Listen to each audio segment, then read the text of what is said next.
கல்லும் மலையும் குதித்து வந்த வெறும் காடும் செடியும் கடந்து வந்த. போதும் போதும் அதெல்லாம் இருக்கட்டும். ரெண்டையும் கூட்டினா என்ன வரும்? ஆன்சர் வரும்பா. ஆன்சர் தெரியாதா?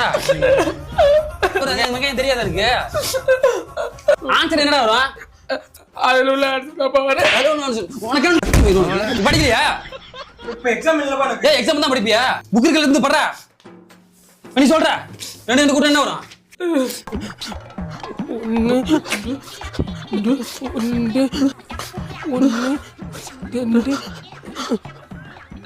ரெண்டுப்பா.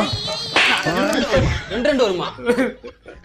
அவனோட சின்ன பையன் தானே, டெய்லி வந்து படிக்கிறான்ல, அவன் மூத்தத்தை வாங்கி குடியான், அப்பதான் அறிவு வருதா பாப்பான். எறும்பாடு மாதிரி உட்காந்துருக்க. இப்ப நான் தண்ணி குடிச்சிட்டு வருவேன், அதுக்குள்ள மனப்பாடம் பண்ணி ஒப்பிக்கிற இல்ல தோலை குடிச்சு தொங்க விட்டுறோம் பாத்துக்க. மாப்ள